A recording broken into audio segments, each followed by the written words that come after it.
Hello and welcome to a book launch live cast here at Ignite Press.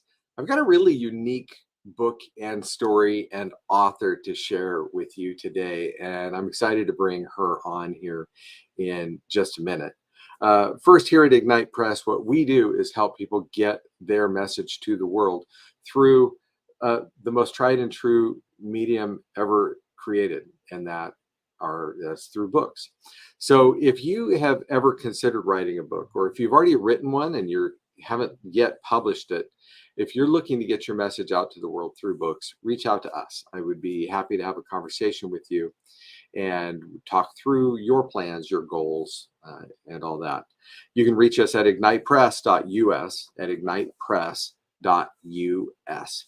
All right. So today, I met Lawren Just a year ago at an incredible retreat in Kentucky, out in the woods of Kentucky, and we got talking. And she was telling me the story of her and her now passed husband, or now deceased husband, and what they created in a place called Persimmon Ridge.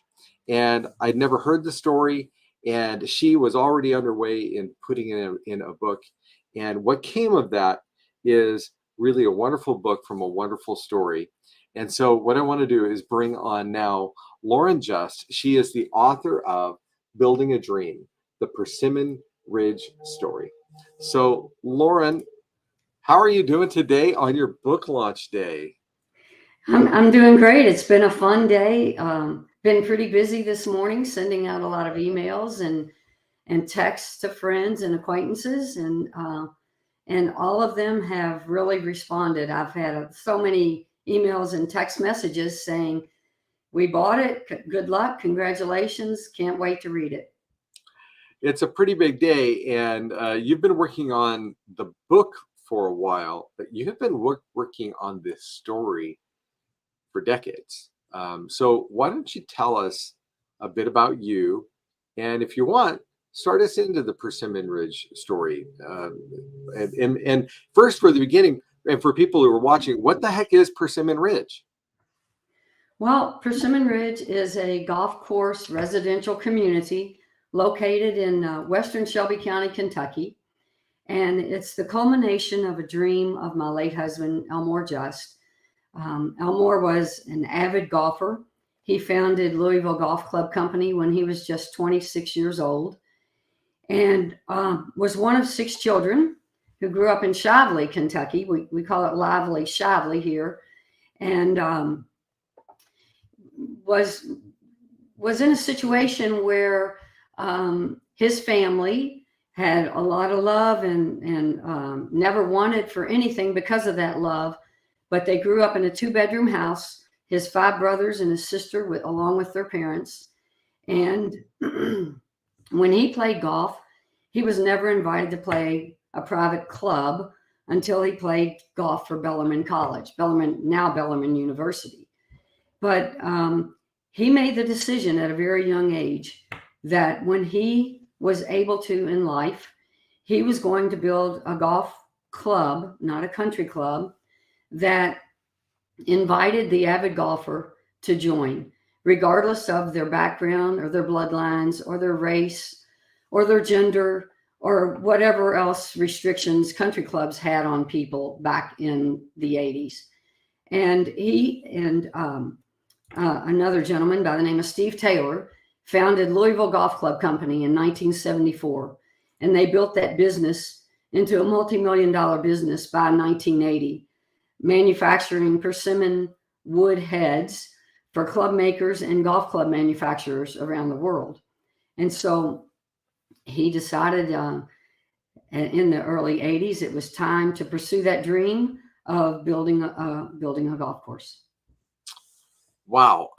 So that was the 80s, and you guys set about trying to find the right location for this. And I just can't even imagine the details, the number of details that go into a golf course, especially because you didn't just build a golf course. You built quite a bit more than that, right? Well, I think, Everett, you have to be a little bit young and dumb which I think we were in our 30s. We had 5 kids in tow when actually our youngest was born about the time we found this land. We were originally looking for 200 acres of land with our original partner, Jack Ridge, on which he and Elmore could lay out, design and build 18 holes of championship golf. But we made a couple of offers on pieces of property here outside of the Louisville area that did not go through. And then in 84, I had our 4th child. In 85, I had our 5th child. And we kind of put looking for land on a back burner. And then one day the realtor called us and called Elmore at Louisville Golf and said, I have the land we've been looking for. I'm going to pick you up at lunch. Let's go see it. And he said, no, just hang on, because Lawren just had another baby and I'm busy at Louisville Golf. He said, no, you got to see this land. So Elmore met with him at lunch and they drove out here to western Shelby County. There was a 4x8 plywood sign in front of a 1-lane gravel road that entered this land that said 765 acres for sale. And that is not at all what we were looking for. But when Elmore got back to Louisville Golf, he called me. Of course, back then we didn't have cell phones. And he called and said, when the kids get home from school, come pick me up and I want you to go out and see this property. So that began the journey, and that was June of 1986. And from there, we made an offer on the land, and the more Elmore and Jack Ridge played with golf hole designs on the topography maps and the aerial photos, the more Elmore realized this could be a phenomenal golf course if we hired a golf course architect. Because Elmore was, go ahead. You said, Lawren, sorry, I was going to interrupt you. You said this was not at all what you were looking for. No. Not at all, in the sense that, was it a lot more acres than you had in mind? 4 times. Four 4 times the amount of land. Yes. 4 times the amount of land. Yes. Okay. I think I hear some of the story developing then. Yeah. Okay. So you guys decided this could be a phenomenal golf course if you hired a designer, a good designer, to help you do it. So how'd you proceed? Well, our original partner, Jackie Ridge, he was a golf professional. He owned a golf course about 70 miles from here. And of course, Elmore, he was known in the golf world, actually worldwide, as the authority on persimmon wood in golf club manufacturing, because back then there were no metal clubs. Every wood that was in a golfer's bag was a persimmon wood. And most of those woods were manufactured in our factory here in Louisville, Kentucky. So the more they played with the routing, Elmore said, look, Jack, this land is so good. We need to hire someone who does this for a living and can utilize and find the best golf holes this land offers. So we began to interview a couple different architectural firms and decided on Arthur Hills out of Toledo, Ohio. And Art was a naturalist, very much like Elmore was. He wanted to build the golf holes into the lay of the land and not manufacture something with the use of dirt, rocks, railroad ties, whatever. He wanted to build golf holes into the lay of the land. And so after a few meetings with him and walking the land with him, he was hired to do the job. Wow. All right. So we're still in the, this still in the 80s, correct? Oh yeah. This is still the summer of 86 or spring of 87, I should say. We bought the land in December of 86. When did you guys decide that it wasn't going to be just a golf course? Well, the land dictated that, Everett, because a golf course, 18 holes of golf can be built on, easily built on 160 acres of ground. We had 760 acres of ground. So after Arthur Hills laid out the initial, well, actually, he sent us a quote and said, I will lay out 36 holes of golf for you. And if you never build a single hole, you don't owe me a dime. And Elmore Wow. asked why he would do that, because golf course architects make their money on the design. And he said he had never had the opportunity to lay out a golf course on any piece of land that was available to him. He was limited to wherever the subdivision was not located, or wherever the wasteland was. That's where he would generally have to build the golf course, or wherever the casino wasn't. So he enjoyed the opportunity to find the best golf holes this land provided. Wow. And so what we did was we contracted with him and started construction on 18 holes of golf. Wow. Okay. And so it's still not a vision for we're going to build homes, and you guys didn't shoehorn a golf course around a development. You said, no, we have the land, and the focus is the golf course. That's right. After Art laid out 36 holes of golf, he suggested that we bring in a golf course community land planner from Tulsa, Oklahoma, by the name of Randy Heckenkemper. And Randy was a young man who had worked with Art on a couple of other projects. And so Randy came out and met with all of us and made two suggestions. One specifically that I know Art Hills utilized, and that was on our 9th hole. Art Hills had our 9th hole running along a ridge with a large group of woods between the 8th hole and the 9th hole. And Randy suggested, the street go down that ridge with homes up above overlooking both the 8th and 9th golf holes, because that way the golf holes were intact. We have very, very few areas here that when a new golfer comes and plays Persimmon Ridge, unless they actually look for the homes, they won't even know they're in a golf course residential community. Wow.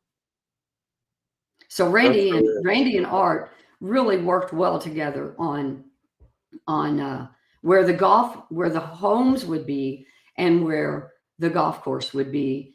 And since Art had already laid out the golf course, then Randy's job really was to work home sites into the land remaining. Okay.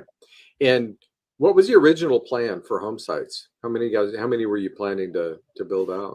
Our master plan called for 350 home sites, about 500 townhomes or condos or whatever people call them these days.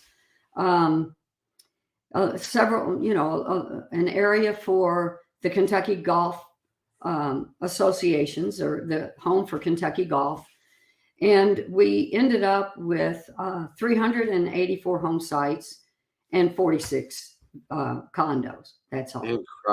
Incredible. Did you ultimately build out the all 36 holes, or did you decide 18 was the place to be? You know, when we opened Persimmon Ridge on June 16th of 1989, there was a 2-year waiting list at every private club in the Louisville region. And in 1990, the National Golf Foundation did a study, and they printed this study in Golf Digest and every major golf publication, that said because of the baby boomer population, a new golf course needed to open every single day for the next 2 years in order to accommodate those golfers. Wow. When Elmore read that article, he called that author at the National Golf Foundation and said, "What have you done?"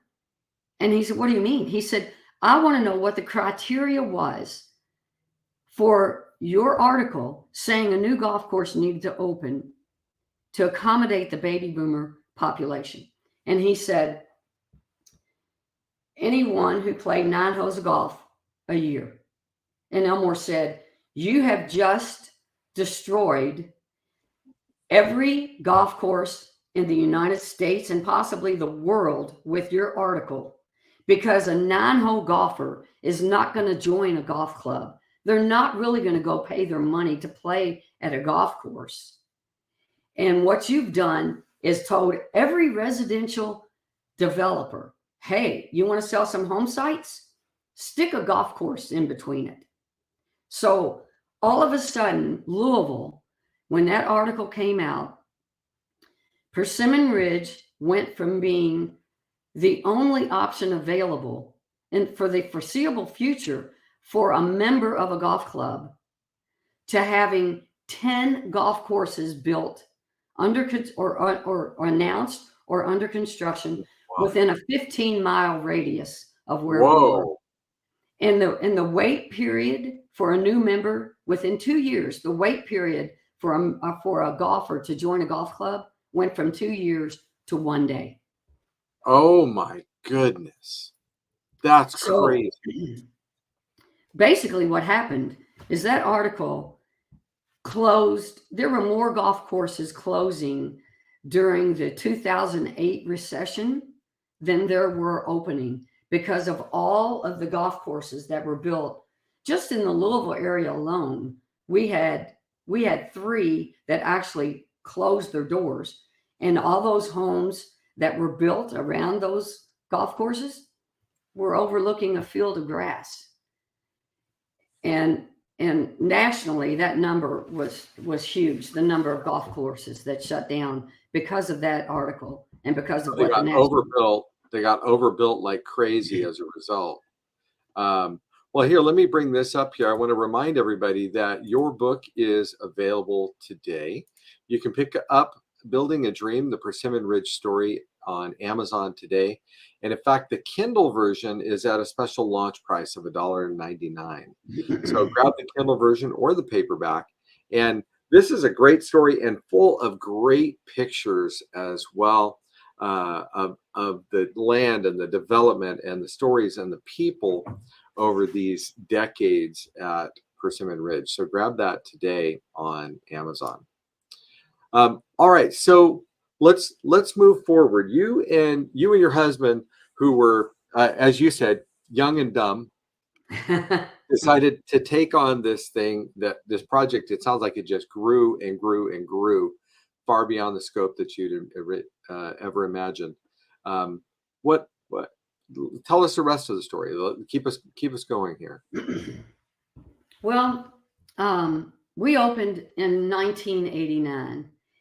And through the help of family and friends, we were able to acquire the down payment for the land purchase. And then a local lender loaned us the money for the golf course construction, which was, just under $4 million. Now, keep in mind, we're in our 30s. Elmore's been very successful. He has a business, a golf club manufacturing company that sales had exceeded $5 million. And back then, that's equivalent to about $20 million today. So the company was very successful, and the company was the guarantor on the project. Well, in 1991, the savings and loans failed. Actually, probably late 1990, savings and loans were failing across the United States.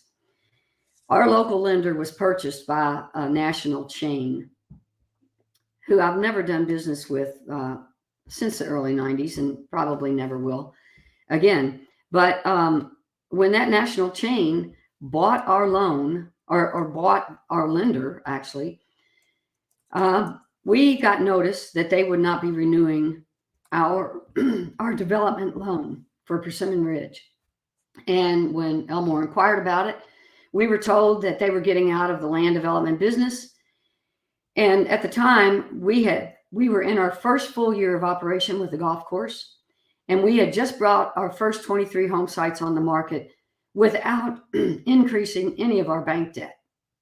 So we had 10 of those lots sold immediately. We had 13 home sites on the market free and clear of debt.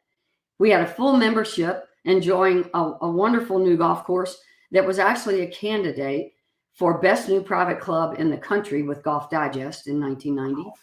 We finished 6th out of all the new courses that had been built that year, which was a tremendous accomplishment. And now it's late September, and we're told that our debt of $3.5 million will not be renewed. And Does that mean they were calling the loan that you based it? They were not renewing it. They were giving us the option to pay it. Well, when banks Sound like an option, lending, does it? yeah, banks weren't lending money. A lot of the banks were failing. And so they forced our hand to sell the golf course that we had spent years searching for land to build, and then years actually building. And so on November 30th of 1990, we had to sign a letter of intent to sell the golf course. And local people were telling us we were not real estate developers. We had never been in the real estate development business. I had become the developer out here kind of by default because Elmore was busy with Louisville Golf. We had bought out our original partner prior to the opening of the club. And so he was busy both with Louisville Golf and Persimmon Ridge. So it fell on me to get the home sites underway and to develop the land. And while being a mother of how many children? 5. Yeah. Wow. 5 kids. Wow. Our baby in 1990 was 5 years old. So, oh my goodness. Yeah. So we had to sign a letter of intent. It was just a gut-wrenching day. I'll never forget that day as long as I live. We were in Elmore's office in the cupola of our new clubhouse for Persimmon Ridge, and they had to have it by 5 p.m. And at 5 p.m., we both sat up there and cried our eyes out. It was like we were signing over our 6th child to someone we didn't know. But local people were telling us, sell the land surrounding the golf course. So we entertained 2 different real estate developers in the region. Both told us our master plan was all wrong. They said, you need to maximize every inch of this land. Put those home sites tighter to the course and give people better views of the golf holes. And Elmore said, I didn't come out here to build a subdivision. I came out here to build a golf course. And if we sell the land and keep the course, they will destroy the golf course. But if we define what land is actually the golf course, and we keep the 560 acres surrounding it, then we determine how the development will be done around the golf course. And maybe, just maybe, someday the development will be successful enough, it would put us in a position to buy the golf course back. And so that's what we did. We surveyed the golf course away from the rest of the land. We sold the golf course to a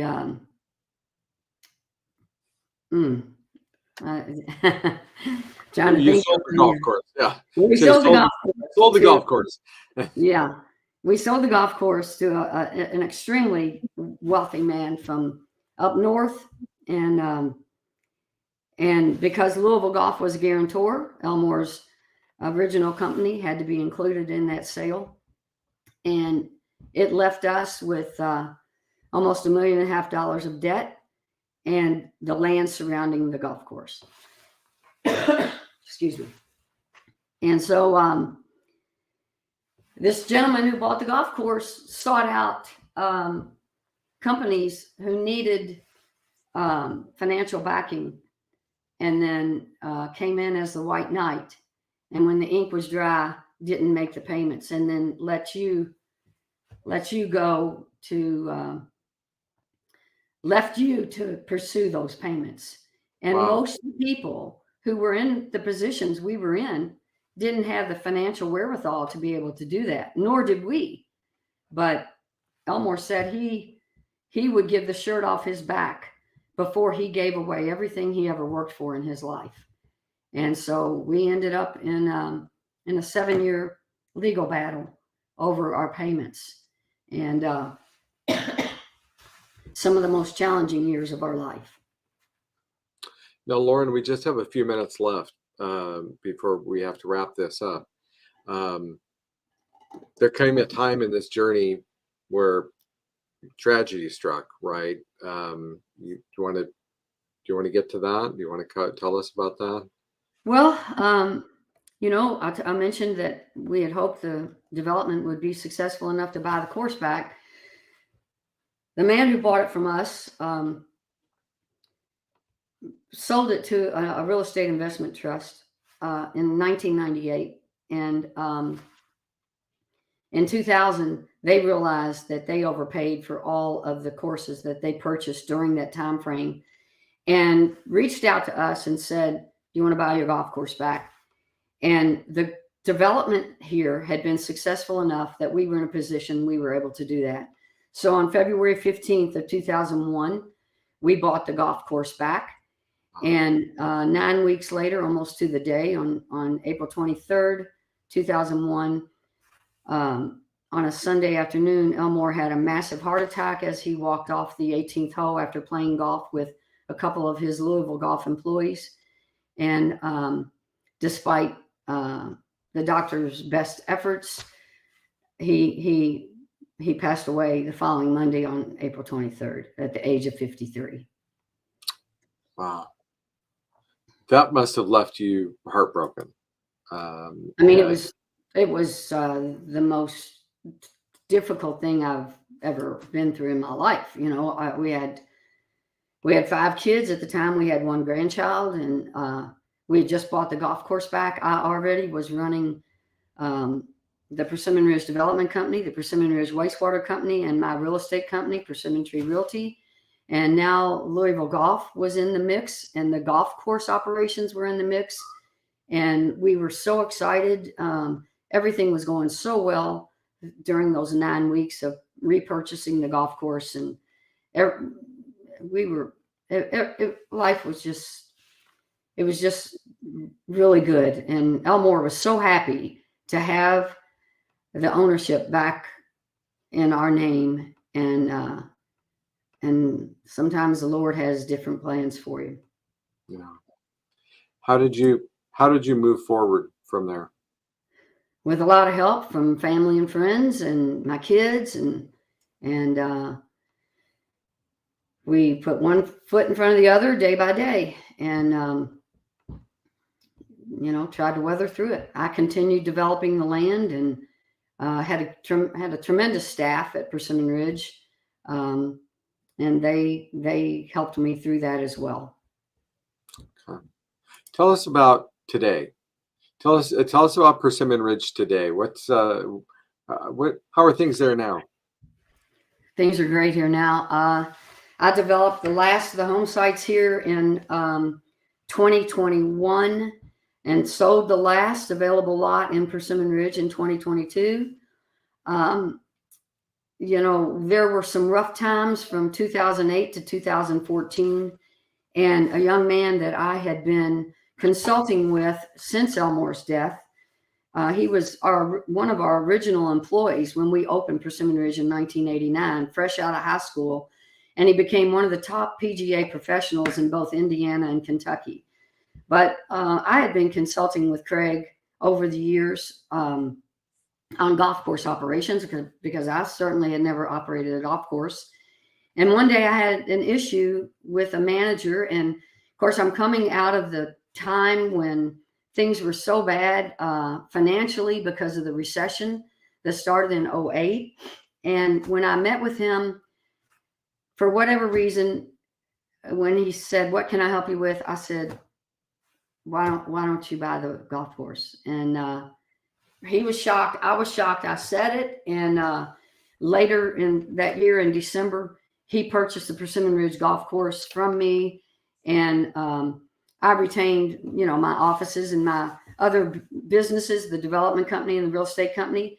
We still have our offices in the golf clubhouse today, and retained membership, obviously, for myself and my children. And I was going to say, I hope you maintain the right to play on that course. Oh, you better believe that. Could never give that up. So, Elmore, when he passed so suddenly, I knew that he loved that land, and so I inquired about creating a family cemetery on the Persimmon Ridge property, and because of how wonderful the Shelby County people are to work with, I was able to create a family cemetery, and Elmore is buried adjacent to the 7th green. And when members birdie the 7th hole here, members or their guests, they place their golf ball on his grave, and there are probably more than 1,000 golf balls on his grave today. Wow. I'm pretty amazed that you were able to do that, actually, because I know that, municipalities get pretty touchy about that type of thing. And so that I'm just pretty amazed. We came from Louisville, Everett, in Jefferson County, and this land is in Shelby County, just across the county line from Louisville. And we worked really hard. I have worked really hard over the past 30 years to develop a good relationship with all of the authorities in Shelby County. Shelby County is still considered an agricultural county. The Shelbyville seat, the seat of Shelby County is Shelbyville, and it's probably population, 27,000 people. And but Shelby County is still a very rural county, and Persimmon Ridge is considered the flagship development of Shelby County. And so, we've developed a tremendous working relationship over the years with these folks, and they were as devastated. Well, they weren't as devastated as the kids and I, obviously, when he died, but they were in shock as well, and said whatever they could do to help us make this happen, they would work with us. Yeah. Well, I tell you, thank you so much for sharing this story and encapsulating, what you go into in more depth in building a dream. You've really created a wonderful book, Lawren, and I'm excited that it is finally out in the wild. Congratulations again on this, which I know was completely a labor of love, right? Yes. No easy walk in the park creating the story of such a journey, and especially when it includes so much heartache, right? With what you've gone through. So, well, Everett, I want to thank you and all of your staff at Ignite Press, because I couldn't have done it without you, and I certainly couldn't have done it without Kathy Fyock, my book coach, and the retreats that she gives with Allie Plyder and you and all the other assistants that she has with trying to teach people like me to get our stories in print before something happens to me. I now have 16 grandchildren, 2 great-grandchildren, and this book will be in all of their stockings at Christmas time with a special message from me that they need to pursue their dreams, and they need to live their life to the fullest, because you never know when the Lord's going to call you home. You are an inspiration to your family, but also to the rest of us, that we can be intentional about the legacy that we pass on and how we pass that legacy on, Lawren. Thank you. And thank you also for your kind words about us. Always appreciated. And also Kathy Fyock, who is a phenomenal book coach and a great friend to both of us. And definitely encourage people to reach out to Kathy anytime if you have a book in mind. In fact, I'm going to put her web address in the chat log there. Everett, one quick last thing here. Kathy, I met her 10 or 12 years ago. She said, "Lawren, you've got to get this story of yours in writing." I said, "Okay." I signed up for it. Life happened. I never went to do anything about it.